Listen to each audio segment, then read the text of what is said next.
We are live. Hello, Facebook and YouTube world. This is Pat the Bear, and it is our first episode of the Bears in the City Small Business Spotlight. As you can see on, wait, no, hold on. There, and under there, right there. Yeah, there we go. Trying to work backwards with my hands. It is our first episode. I decided that once I got myself situated here in Chicago, that I wanted to do something to highlight and put focus onto small businesses in the time of coronavirus. A lot of our smaller businesses are certainly hurting in this whole climate of closures and events being canceled. And I wanted to be able to do something. I'm not able to do a ton a lot of the times just because I too am dealing with a lot of these issues from the coronavirus pandemic and from doing this move to Chicago. But I figured a way for me to be able to give back was to shine a little light, a spotlight, if you will, on some of these small businesses. Now, I know a lot of people that are that have brick and mortar stores that are small business owners, and I want to feature them as well. But I figured the first way to kind of showcase for the small business spotlight was to take an artist, somebody who is a small business owner and is being hurt by the fact that the street festivals, that a lot of these festivals that take place during the summer here in Chicago are not going to be happening. There was hope that maybe later in the summer, but as of right now, obviously things are a little shaky. States are starting to reopen and seeing mixed effects on whether or not that's a good thing. I personally don't think it is just yet, but that's me. That's not what we're here to discuss. But I wanted to bring in an author that is a dear friend of mine and someone who got me to read, which, for those of you who know me, that's not usually a very easy thing to do. So I want to welcome to our live stream, ladies and gentlemen, this is David J. Collins. Hey, David, how are Hello. you? Hey, Pat. I'm great. How are you? I'm fantastic. It's the Excellent. throng of people that are just eagerly waiting for this interview. Love it. I could hear every one of them. Fantastic. So, David, Yes. I'm going to start with the easy questions. I'm like, this is a hard hitting report right now, but um, so what got you into writing? This is going back to grade school. I wrote short stories that I showed to my parents and my teachers, and I got really good feedback. And English was just always something that I enjoyed. I thought it was, pretty good at it. At some point, I thought maybe I would actually go to writing or journalism as a career. But it really never left me. So even though I didn't choose writing as a career, I've always enjoyed writing. I love the escape. I love just, listening to the dialogue of characters that comes to me. And it was in the late, like mid 2005, 2008, I started getting a story that became Gay Bash together. And by 2014, after many, many, many rejections of my proposal and of the book itself, I just decided to become an indie author and release it myself as an ebook. I wanted to share the story because I hadn't seen it in the market. I wanted a story that really felt very Chicago, where I live, and reflected the neighborhood. And even though it's a fictional story, I wanted the story to reflect our reality. And it's a story about a reserved gay man who fights back against two attackers and changes his life. Okay, so let's take a look at the title because I think that sometimes, Yes. and I know for me originally, I was like, this is kind of an odd like push. Be like, okay, well, here's the title. Yeah, Here, go read Gay Bash. It's right. become such a thing that members of the LGBTQ plus community have kind of had to shy away from because it's a fear that we all live with every single day. So, what inspired you to take that and really kind of put power into it from the LGBTQ perspective and make that the focus and the title for the book itself. Yeah. It's a provocative title, and I knew with a title like that, I needed to treat the subject matter very thoughtfully and make sure that there was a fair amount of weight and reality. Again, even though it's a fictional story, but I also wanted it to kind of surprise the reader. In fact, it is a story about someone who fights back. So it's kind of a turn on the title, which you're expecting this to be something where it's a physical confrontation, which does happen in the story. What I don't see a lot outside the realm of sci-fi or superhero is just a regular character who fights back, who really stands up for himself for the first time in his life. I again hadn't seen very much of those kinds of stories in the LGBTQ, in the gay fiction genre, and I wanted to make a contribution, and that's why I wrote the story. That's fantastic. And honestly, after reading it, it really does make sense, and it does um, encapsulate kind of what the feeling is behind the story, and that's a huge part of really just trying to figure out and go along with the story as you're reading. And like I said, I'm not kidding in any way, shape, or form when I say that I I don't often read, and when I got Gay Bash on my first trip up here to Chicago, um, I made a promise to myself that, and if anybody that listens to Flame On regularly, last year, I think it was last year, it was my 2019 resolution to myself was that I was going to read a book, and I was going to read Gay Bash. And it's this all kind of worked out well timing wise, because as we'll get into in a minute, Gay Bash is set around this weekend in the storyline, and that was kind of what prompted me to say, okay, I'm going to get off my ass and I'm going to read this book, because it took me from September, when we first met, when I went to the Andersonville. Oh, what's the festival in September? Midsummer Fest. I, when I was here for Midsummer Yes. Fest, Yes. and I picked up the book, and I was like, okay, I've had this since September. It is now May. I've said that I'm going to read this book, and I'm going to do this, and I did, and honestly, it was I've told so many people about it. I've spoken so highly of you on the podcast and talking to people, because even regardless of doing the spotlight show, I'm a huge supporter of artists, whether they're LGBTQ or not, and to have somebody Yeah. that is a part of the community that is doing such great work, I want other people to know about that. Hence why we're here. So, why don't you give us a little bit more of a walkthrough of what Gay Bash is, what kind of the story is, and then maybe we can do a little reading from it. Absolutely, I love that. I'm so glad you mentioned Midsummer Fest in the amazing neighborhood of Andersonville, which is where my other novel, Summerdale, is set. Gay Bash is set in right here in Lakeview in the Boys Town section, which a lot of people know, Halsted Street. And I wanted it to feel real. So there are a couple of scenes that take place in actual, real establishments like Roscoe's and Sidetrack and places that a lot of us know.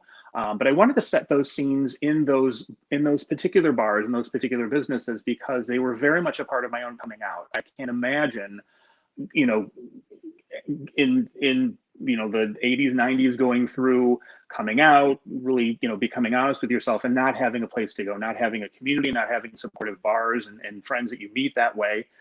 So when I brought the manuscript to the owners, because you need to do that in fiction, they both gave me permission to include their businesses, and I was honored by that. And I thank both of them in the acknowledgments. I also, want to mention that I have an incredible support network with friends like you, with my family, and especially with my parents, who have been extremely nurturing of creativity since I was little. And in fact, I dedicated the book to them, for that reason, because they've been so loving and nurturing and supportive of me, my entire life. So the story is a little bit about family, with Matt kind of, creating a new relationship with his parents. It's a little bit about unrequited love. It's a little bit also about realizing that the things that you covet in other people, the things you're jealous of, actually are already within you. There's no reason to be jealous. There's no reason to, feel like you can't go find community. In fact, if you become more interested in people, as the main character Matt does, the community finds him. And that's really one of the things I wanted to leave in the story. And another thing before I do the reading is, and I think it's so important right now because we're all feeling very isolated from one another, feeling very socially distant. It's to tell the people that you love them without hesitation, without apology, without reservation. And that's something else that comes across unexpectedly in the characters. So the reading that I'd like to do is from later in the book, and it's a scene after the attack. So it's a scene with Matt and one of the amazing female characters in the book named Ariana, who is a hospital counselor. And the scene is especially, well, I'll read the scene and then I'll talk about why I enjoy the scene so much. All right. So I'm going to dip out of the picture here so that way I can put the focus on you. And here we go. Perfect. Matt guffawed. No, I don't want that life. Their friendships are just based on how they look, not for anything that they've accomplished. You know what? How they look is who they are. A shiver ran down Matt's spine. How they look is all they are. Not one of those guys is making the world a better place. Not one. Ariana raised an eyebrow. Are you, Matthew? He looked shocked. This isn't about me. I'm not the one forcing my privileged life onto everyone else. This is about them. Ariana smiled and held out a hand. Matthew, you'll never build yourself up by tearing someone else down. That's jealousy, and jealousy controls you, not the other way around. Do you understand that? The only life you have the right to judge is your own. And so often, especially in, with social media, I feel, I feel jealousy. I can still feel that. So whenever I am, noticing, someone else has more followers or, whatever is making me jealous that moment, I actually come back and I reread this scene and it just recenters me. And I realize that it's not helping myself. It's not helping anybody. And it shifted my thinking the way it shifted the character's thinking. So that's the scene I like to come back to myself. That's fantastic. So I kind of alluded to it earlier, but talk about the time frame setting of the book and why it's so important this weekend. It is. And I am really excited to talk with you this evening because the story begins the Thursday evening before Memorial Day, as in right now. So what I'm going to be doing on my Facebook and Instagram and Twitter all weekend, starting, about 20 minutes ago was the first post. In real time, I'm going to be posting about the characters. So what I just posted was Matt and Greg are leaving Sarah's six-pack abs class. And then a little bit of a hint of what's to come. Do they know what lies in store the next time they walk up Halstead Street? And there's usually a video or a picture. Now, normally I go around Chicago, I go around Boys Town, and I've even been, in the Loop doing some of these because Matt, the main character, works in the Loop. And I'll do live video. I'll do, picture of myself like right now, this is where Matt would be. Because of social distancing, I'm going to be using past videos and photos, but I'm also going to be adding backstory, fresh backstory about the characters, about the scenes, and just my inspiration. So that started tonight and it will continue all the way through Monday. And it's a lot of fun for me to do as a writer. I love it. That honestly was what really, really kind of pushed me to start reading was that because I follow you on social media, and you can now see at the scrolling along the bottom, if you would like to follow David on social media, please do so. That was like my big thing was like, I didn't want to in a way get spoiled because I wanted to follow along. I love this idea of the real time, like going down the same path as the characters in the book. So when I saw that that was happening, I think it was after the first post that you had put up. I grabbed the book and was like, okay, I'm going to start reading this. And I started going through and I started reading it. I think I even sent you a picture and I was like, You okay. did. I think I posted that as well. Yeah. And I posted to my social media too. And I was like, okay, like I'm going to do this. Like I've got to keep on, I got to keep up with this because I want to really take the time and just enjoy being able to read Yeah. this and see the real time posts that you were doing, um, and especially because I got the book from you, like I said, on my first trip up to Chicago. I'd never been to Chicago before, and that first trip up here, it was kind of a whirlwind of like, okay, let's go see all of these places. And we went to Roscoe's, we went to Sidetrack, Boys Town, not necessarily where most of the bars that I would frequent are, or let's, not that's not the bear scene. The bear scene is more Andersonville, which Absolutely. when we switch over to Summerdale here in a second will be a great thing. Yeah. Uh, but it really kind of lends a vividness to the readings. So if you are from Chicago, if you've lived in Chicago, you've been to Chicago, you will definitely be able to go through and really kind of imagine all these places in your head with no problem. And I think the next time that I came up, or one of the next times that I came up after I read Gay Bash, and I saw you, we walked North Halstead. We did a walk. I forget where we were going, but we decided, okay, we're going to walk from here to there. And we stopped at the corner where Roscoe's Yeah. is and took a Yep. picture over there, just because it was like it was so nicely like encapsulated. Like, okay, the feeling of being right there. This Yes. was the intersection that is talked about. This is this whole thing. So Yeah. I love the fact that it's just so easy to kind of drop yourself into it and feel like you are one of those spectators in the book. So that's a huge like just I don't even know how to really describe the feeling. It's just this is the feeling that people who read books actually get.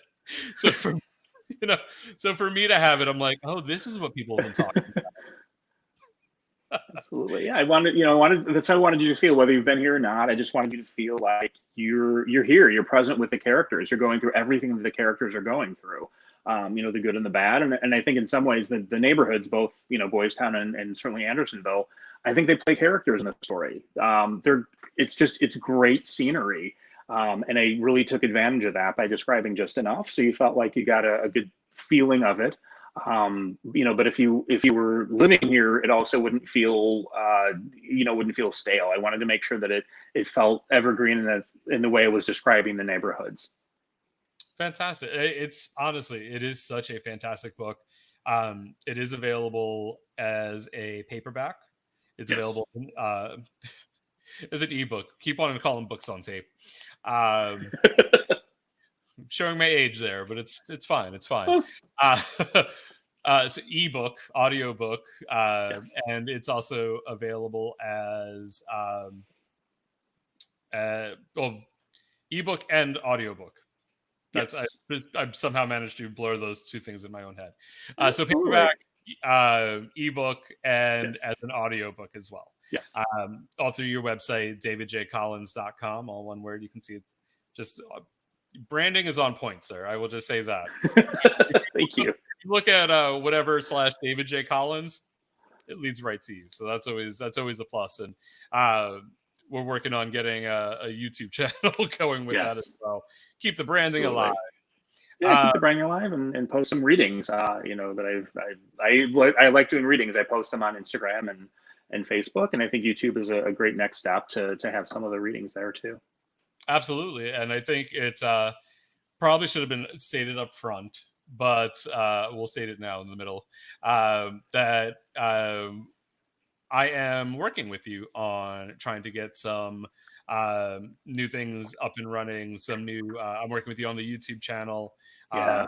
Look at possibly doing some remote work as far as being able to run streams like this for you in the future for your readings, Right. because of the fact that you're not able to go into bars or into coffee shops or into these places to do author readings. The Yeah. festivals that line the streets of Chicago throughout the summer are Yeah. having to either be pushed back or postponed or canceled outright for this year, because we don't know what the summer is going to look like, the end of summer is going to look like.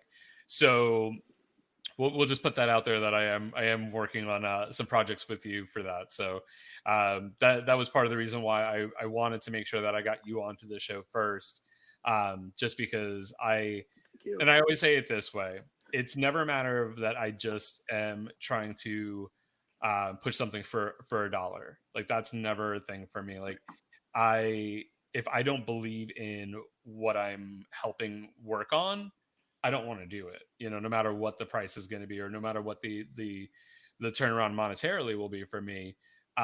Because when it comes down to it, you have to have integrity in what you're promoting and what you push. So, which is why if I didn't enjoy reading Gay Bash, if I didn't enjoy reading Summerdale, I would not be doing all of the promoting that I do well before we even talked about doing anything together. Yeah. Because I'm pretty sure that my podcast mates would tell you that I have talked about the books quite often on the show. We do a segment called One Ups. It's the things that are giving us life in pop culture, and on more than one occasion, Gay Bash and Summerdale have Thank been you. on that list of one ups. So we'll just put that out there. You know, I have a lot of reach and a lot of contact with small businesses. Like I'm wearing my Bear Hug T-shirt from Swish Embassy, another Love uh, it. gay owned and operated small business. So I like to really just work on promoting small businesses and artists and getting that word out there. So so yeah, so when you see more stuff on David's YouTube channel, which I will go ahead and the hard part with doing this is trying to type and talk at the same time. Uh, uh, Actually, if I could interrupt, speaking of small businesses, Pat, I definitely want to give a shout out to I'm an indie author. I'm not traditionally published, so I rely heavily on the small business community, which is thriving, which is so active. Here in Lakeview and Boys Town, and certainly Andersonville. I really want to thank amazing bookstores that took me on, and one of them, of course, is one of my very favorites, Unabridged Books, which is love right it. here in Lakeview.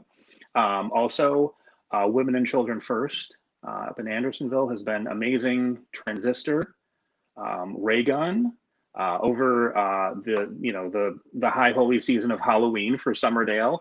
I have a partnership with Candyality where they actually have put together a caramel corn crunch mix called Summerdale Crunch, which is very, very addictive, and it comes out. Hopefully we'll be doing that again around Halloween. And also other small bookstores like Volumes in Wicker Park, and Heirloom Books in Edgewater. So really, I love the way you started this, is like really supporting small business. Small business, we just need to keep supporting now more than ever, as the doors slowly open. And just remind people that you can order, delivery, to go, carry out. A lot of our bookstores also have carry out. You can literally order online and then pick it up, or they can ship to you. So again, we really need to support small business at this time, especially our booksellers. Absolutely, and that's I kind of went on a bit of a rant today with all of the reopening and people being untruthful about whether or not they've tested positive for COVID Yeah. and all of these things. And um, one of the things that I went back in and put a comment on my own post because I realized afterwards that it sounded like I wanted everybody to shut down. And I 150% support small businesses when it comes down to it. Use curbside pickup, use any of these methods to be able to support them, because sadly, our government, whether it's state, but definitely our federal government, isn't doing the things that they need to help small businesses get through all of this. And I really, from the bottom of my heart, I am Mm, so thankful for the people that are out there and that are providing yes. essential services. Yes. Um, and so if you can go and support them, I still think that we should not be having people inside of barbershops and all of these things. And I have friends that own and run salons or work in salons, and people that are struggling. And I don't fault anybody for doing what they need to do to survive, but Mhm. it's a time that we really should have been taken care of by the government that's supposed to help us, and they aren't. But Right. in the meantime, we as a community of artists and people that are working together to make a difference and make a better world, we'll figure out a Yeah. way to help lift each other up and support each other. And like I said, this is my small way to try to be able to do that. So Thank you. Let's shift over. So now that we've Yeah. talked about the gay bash and the Yes. importance of this weekend, which again is just so exciting. We've talked about the bookstores, and I will tell you this: I love the fact that you post about them as much as you do, to because they Mm, support you, you support them. But I also yeah. love walking down like Clark Street in Andersonville and Yeah. walking by and peeking in, especially after you've just posted like, oh, that's in the window, and going and looking for the books and seeing them there. So it's a cute little, almost a game of a scavenger hunt, and trying to be like, all right, look. Oh, there it is. Okay, cool, got it. But let's shift over. Speaking of Andersonville, one of Speaking my of, places up here in the northern part of Chicago. yes, Let's talk Summerdale. let's. It is. Horror's fun. After I finished up Gay Bash, which again came out in 2014, and I knew this was a one and done. There will not be a sequel. I'm committing to that. The book is finished. I thought, what am I going to do next? And for some reason, scenes and dialogue are starting to come in about addiction, about characters that were fighting, addiction, dealing with it, going back and forth, and then being clean, and then falling under influence in this. So I was trying to write this as fiction, and it wasn't working. It was coming across a little confrontational, a little judgmental. But I believed in these characters, and the dialogue just kept coming. And then there was this landlord, and finally, when the landlord, Mr. McGreevy, came into the story, I said, I've got it. I need to write this as a horror novel about addiction. That way, it's non confrontational, it's non judgmental. This is simply their stories. And then it made sense. So I imagine it as it's a trilogy. I've written the first novel. The second one, because of various things going on in the world, the second novel will come out October of next year. But it's a lot of fun writing horror, and the response has been very good. So the story, Summerdale, is about four gay men, four addictions, one landlord from hell, and that landlord, of course, is Mr. McGreevy. But I also want to use addiction. Horror is social commentary, I think, at its best. And I am using addiction as a metaphor for, I think, very pressing issues in the gay community, including racism, misogyny, substance abuse, and domestic abuse. And those situations, those conversations through the characters are going to continue through the entire trilogy. They're all represented in the first book, and I think they're important things that we just don't talk about enough in the gay community. No, absolutely. It was a very intense read. I will say that it was on my last trip up here before I moved. I grabbed Summerdale, and I'd made a promise to you. This was so if 2019 was my year to read my first book in forever, then 2020 was my year to read my second one. And I had made a promise to you, and I said, okay, when I pack up all my stuff, You I'm leaving did. Summerdale out, because where I was staying for a couple of weeks didn't really have Wi-Fi. So I utilized, I knew I wasn't going to have as much like, oh, let me just sit here and stream, these shows or whatever. And I said, okay, I'm going to read this. I didn't, because things happen. And I made a last minute trip up to Chicago to look for apartments, and I said, okay, taking this book with me, and I'm going to do this. I have a layover. I have like an hour and a half. I this gives me something to do that will get this item off my checklist, and it'll be done.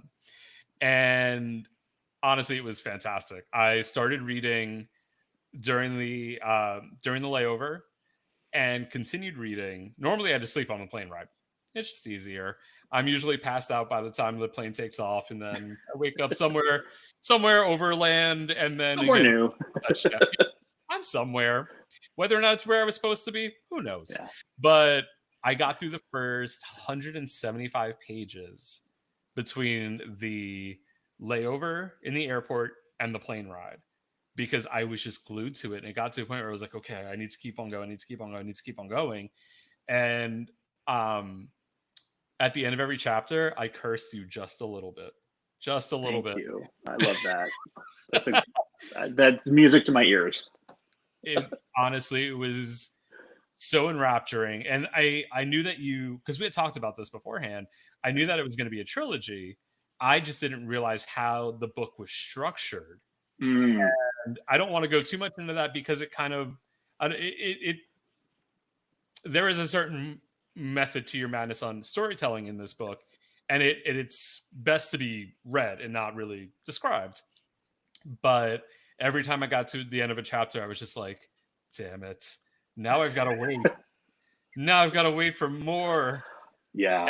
And it honestly, it was the best feeling ever. Like I was so excited to read through Summerdale that I recommend it highly to anybody and everybody that's out there.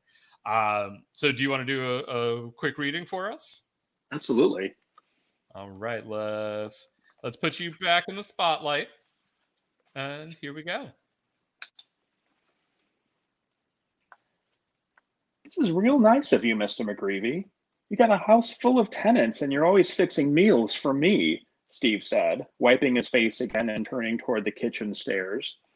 But it would be nice to meet someone else who lives here, even to see someone else doing laundry downstairs. I've only been here for a few weeks, but sometimes it feels like it's just you and me in this big old house. McGreevy picked up his spoon and motioned for Steve to do the same. I love when your downstate accent comes back. Well, it does from time to time. Steve blew on a spoon and bit. Wow. He fanned his mouth and tongue. Hot, but so good. I don't even remember how I found Summerdale House. I just looked up and there it was. I wasn't even looking for a new place to live. Sometimes this house finds the tenant, Mr. McGreevy said. Steve laughed. I mean, I've been in Andersonville quite a little bit. Reminds me of Mount Vernon, how friendly it is. But I never noticed this street before. Strange, isn't it? Mr. McGreevy said, blowing another thick spoonful. How some things fall apart and others just fall into place. Steve swirled his spoon through the bowl and brought up another bite. Thanks, Mr. McGreevy. I'm really glad I found Summerdale. So are we, Steve. Now eat up. I love it. It's so creepy, but so amazing. Ah, it's I'm so excited for the next chapter. Now, are you going with Summerdale 2? How are you doing the following books? Are they going to have new Yeah. titles, or how are you gonna do that whole trilogy naming? So as far as I know, right now the draft is Summerdale 2. And may I, as long as we're talking all about supporting artists, may I also just quickly draw up the amazing artwork of two artists. The Gabe Ash cover was designed by a former neighbor of mine, an incredibly talented graphic artist named Carol Wilmot Sullivan. And Summerdale is designed by T.D. Collins, who just really represented the entire story on the cover so well. So the graphics are an important part of, the cover art is an important part of the story. So as far as I know, I guess the format that's in the first four chapters, the way the first four chapters will continue. Again, not to give away any spoilers, but the central tenets of it, really coming, um, deciding if complicity really is going to pay off for the character. This is a story, it's an exploration in a sense, it's a fictionalized autobiography. It's a chance for me to look back at my own privilege and complicity and things that I should have said but didn't, or stand up for something and didn't. And the characters are kind of in those positions as well.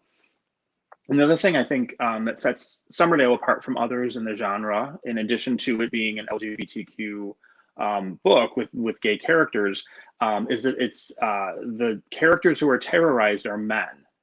To this moment, most horror novels and movies center the terror on children or women. This one is solely terrorizing men, and it's a very creepy supernatural sociopath landlord, who's really pulling the strings and isolating and enabling his tenants until the only place they feel safe is inside the house. So in the second novel, and certainly by the end of it, some stories will be ending, others will be picking up. And that's really exciting. I've got a pretty complex map of the characters across all three. And of course, backstory is very important. I believe in backstory. Just sharing a little bit more about the story, because as I'm writing and as I'm listening and hearing the dialogue as I'm writing it, you just don't know where a little piece, a little some of the backstory of the characters might come in handy for a chapter that's still in the future. So like I said, horror is a lot of fun to write. Nice, very nice. So I didn't mention this at the beginning. This is the first our first or my first go around doing this online show. I'm using StreamYard to broadcast, but I do get the comments that have been coming through. And we had earlier Rich Lowe waved because he was watching, Mm. and we have George Reich. If I'm saying that wrong, George, I sincerely apologize. Oh, But hi, George. he has a question, and I'm going to pop him up Yes. on. It's. I think he hit the enter button before he finished it. But the first part is who will play Matt, and then the Oh, that's second part is and Greg in a movie version of Gay Bash. that's a George. I has read the book and was kind enough to reach out to me by email and let me know that he was reading it and that he felt engaged with it and enjoyed it. And I love, obviously I love hearing that it touched someone, it meant something to someone. There's no better feeling for an artist than to hear someone say that. So thank you, George. And you had the question that it kind of reads like a movie, and I saw it as I was writing it almost as a movie. So I don't want to jinx anything, but as I was writing it, and again, it came out in 2014. It took me 6 years to finish, not because I thought I was writing the next great American novel, but because I was afraid. It was getting rejected.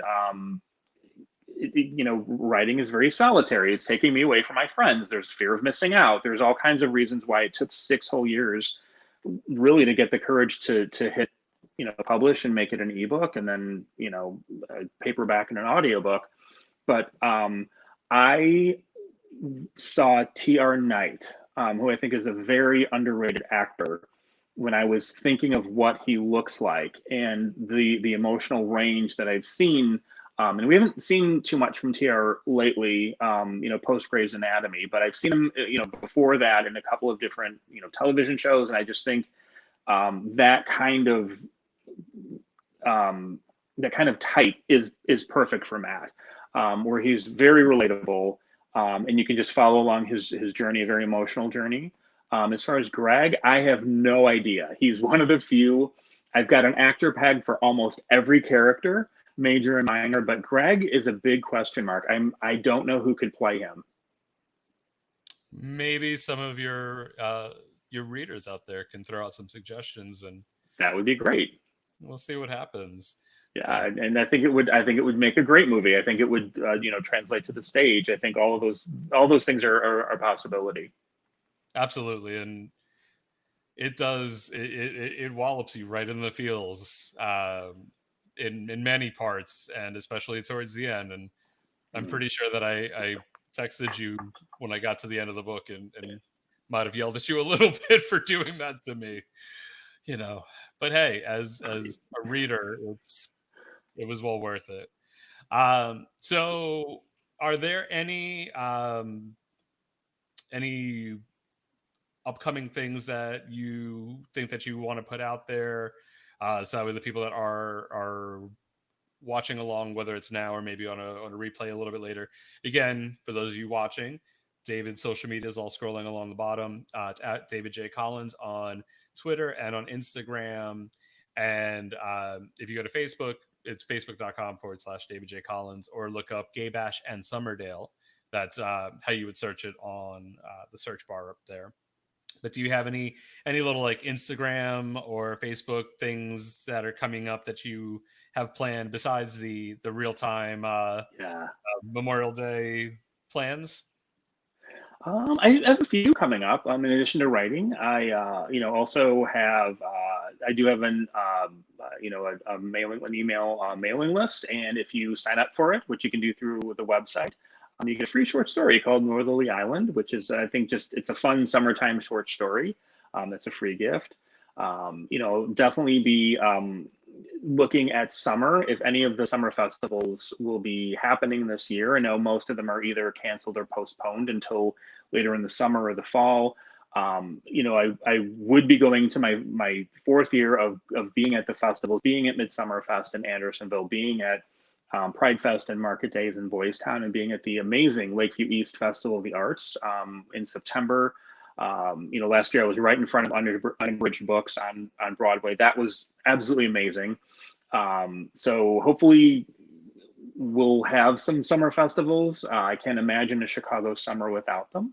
But I'll definitely be active over the holidays. Of course, over Halloween, the month of October is going to be dedicated to doing a lot more readings with Summerdale, and also carrying it into next year. One fun thing I did on Instagram and Facebook was a contest for people to actually receive a Valentine from Mr. McGreevy. And I will be repeating that. That was really well received. A lot of readers, just left comments or did, I think it was leave a comment or like this post. And they got in the mail a really nicely designed, again, by my cover artist, T.D. Collins. He designed 5 different Valentines. I mailed them. And it was really fun to do that. I think the greeting was something really kind of creepy and snarky, and that went over well. So it's probably something I'm going to do on next Valentine's Day. That was a lot of fun. Oh, that was, and I was a lucky recipient of one of Mr. McGreevy's anti-Valentine's Day cards, and yes, you did. I was so excited to get that. And the year before, you had put up the anti-Valentine's Day cards as PDFs that people could go and download from your website, which was really cool. I have them all downloaded. I didn't get a chance to print them out, but I made we sure. Just moved, so they're so. The art is amazing. Definitely. He's such a talented artist. Yeah, so it was definitely a great thing and a great little way to get people interactive with it. So before we go, because we're going a little longer than anticipated, but it's been fun, and like I said, I really a lot of fun to get to know about you and the books and what you do. So a friend of mine, Jaden, has popped in. He left a couple of comments.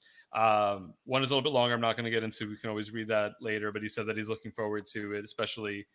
He lives up here. He's in the Andersonville area as well, so he's excited to read that. But his first question, and I can attest to this as well, is: would you say this is an easy book to transition into if you're not normally a reader? And I mean, I'll say that as being not an avid reader, they are very easy to transition into. Gay Bash, it's a great read, and Summerdale, especially because he is a horror fan, is super easy to transition into. So I don't want to steal your thunder as far as answering that. No, that was a great answer. Horror, I don't want it to read like it's horror. I just want you to connect with the characters, and it's, it's a little weird. Oh, that must be a coincidence. You're kind of following along because the characters certainly don't know that they're in a horror novel either. So, to a point, I want things to be normal. I want things to feel, like they're comfortable, they're familiar. Mr. McGreevy always has a fresh pot of coffee. He is always at the kitchen table. He always says time for you. He always listens because he's a sociopath, and that's how they ingratiate themselves into your life. That is the horror of it. I often say, Summerdale will not haunt your nights, it will haunt your days. It will make you think twice about the people around you. And that, I think, that's far scarier than, nightmares and things that other authors and other movie directors do so well. But I really wanted this to kind of wake you up to complicity, and the privilege and bargaining that we do, to take advantage of other people, and I want all that to come out in this book. So I think it's a very accessible read, and I wanted it that way. Oh, that's it. It very much is. And hearing you talk about it, and we've had conversations about Summerdale before. Yeah. I don't think we've had any real in-depth ones since I finished reading it. I think the last time that I was up here, well, that's when I came up here in February to Apartment Hunt. Mhm. I was reading it, and we got together. We Yes. had, I think, 40 pages left, and I was like, "Damn it! Can you go wait outside for like 10 more minutes? Let me finish I the pages." I remember that we went to Lost Larson on Clark Street, Yeah, and we were chatting, and we had a great coffee, and then we at your request, I will mention this, at your request, we walked over to where the house allegedly exists at Summerdale and Wayne, and maybe not, depends if you can see it. If you can see the house, you're addicted enough to enter it. That's the premise of the book. um, and that was just, it was a lot of fun. And I think, that's another reason to set, my novels in real neighborhoods, because you have the connection with dynamic neighborhoods, amazing neighborhoods like East and Boys Town and Andersonville, that are just, they're fun to visit. And now there's something else that I can hopefully contribute, in a positive way to both of them. absolutely. So, and then I'm going to pop Jaden's other question up here because I'm curious to know this also. But Jaden wants to know, have you considered doing an audiobook version of Summerdale? Jaden has amazing questions. The answer is yes. I had a great narrator. I lucked out. Corey Getman was the voice actor who narrated Gay Bash. I knew it the minute I got his audition. That's the voice I want. And he did an amazing job. So I had a very positive experience with the audiobook process. Giving that to a narrator. Um, I know I don't have the voice. I'm not an actor. I cannot read it myself. And as the years have gone on, it is very expensive to do a professional audiobook. There are other options available, but it is an undertaking. You're producing. You're in the position of being a producer, letting go and letting an actor interpret your dialogue, interpret your character. So there's a little there's a little bit of letting go, as far as that goes, but mostly at this point it's the expense. I've also had questions about translation. I would love the books to be in other languages. I would love them to be in beautiful Spanish and Portuguese and Italian, of course. But as an indie author, it's all me. I don't have marketing behind me. I don't have a publisher behind me, and it's really expensive to do a professional translation. So, until these babies, can sell more and pay for themselves a little bit more, I would love to do an audiobook, and open that up to an actor. Um, I think it would be terrifying to listen to the actor read as Mr. McGreevy, but I think that would add a different dimension to experiencing Summerdale. Absolutely. And that's fine. I'll go ahead and I'll record it for you. We're fine. Thank you. Done. He's like, no, I'm good. Thanks. All right. Next. And by the way, George is very excited by your answer for his Thank question. you, George. Thank you. Yes. So with that, and actually, hey, before we go, why don't you tell people you're not just an author, you also do a lot of paperwork as well, like sculpting. Do you want I to mention do. that before we head out for the evening? Absolutely. Also on my website, there's a tab for artwork. And I have, in addition to, to writing, this is going back to high school. I started making, I don't know how or why, I started making houses out of paper. So they were fairly crude in the beginning, like, index cards, just, regular paper. But I just developed this on my own. You would, I guess now the term is naive artist, someone who's kind of self-taught. And I've done sculptural and mosaic, the tradition of mosaic and sculpture that have been actual houses that you can see through. Some of them have, they light up. Several years ago, a wonderful nonprofit called Chicago House, social service agency right here in Chicago, had birdhouse auction and cocktail party. So for several years, I made these birdhouse kind of sculptural, decorative birdhouses, along with other artists who painted birds and made functional birdhouses. So that was a lot of fun. And then just in January, actually in February of this year, I donated a piece called Winter Bridge to Equality Illinois, which has done so much for the community, the LGBTQ community here in Illinois. And I was very proud to donate something that took, was a labor of love, and I think it looked amazing. I also have a picture of that on the website as well. And that's something else that I enjoy doing. I like working with paper, of course, writing, and then also with it as a paper artist.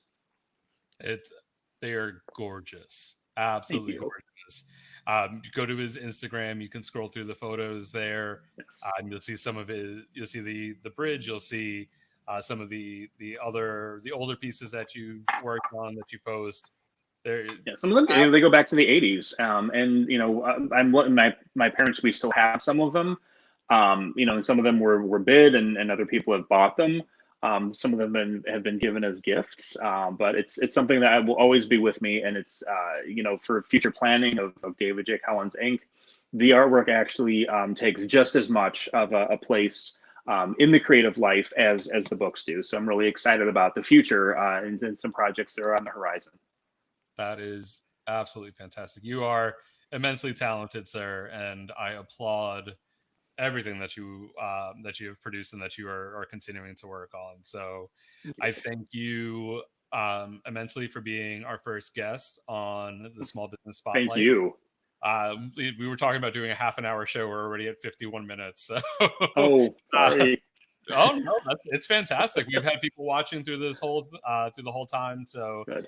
Good. I honestly I'm happy to if I've introduced you to one new person, which I did. Jaden is already talking about, being interested in wanting to read the books. That's the whole purpose of this, is to Thank try to you. utilize some of my platform to be able to shine a light on people that I think deserve it. And you 100% are deserving of any and all accolades Thank you. that we can throw Thank out there. you. So, well, it has been a delight. Thank you all for tuning in.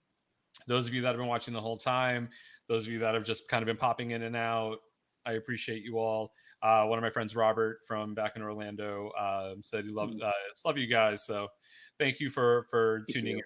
Robert. This will live on the YouTube channel for Bears in the City and my own personal channel. We'll share it over on David's new YouTube channel, Yes. which Yes. just go to Thank the you. comments and we'll get that up there. And if you have subscribed to him before, don't worry, that stuff is not going anywhere. Just go pop on over to the link that's in the comments here and go Right. subscribe to the new channel, because we're going to plan some fun things in the next couple of months. And we want you to be able to tune in and follow along. So go check him out online. DavidJCollins.com is his website. At David J. Collins is his social media handle. And Facebook, either search Gay Bash in Summerdale or go to facebook.com/David J. Collins. David, thank you so much for being our first guest. And to everybody else, have a great night. And we will see you right back here next Thursday night. And don't forget to tune in on Saturday, May 23rd, 7 p.m. Eastern. Bears in the City 8th anniversary digital get down. I'll be here all night on YouTube and on Facebook. So catch me then. Good night, everybody. Good night. Thank you.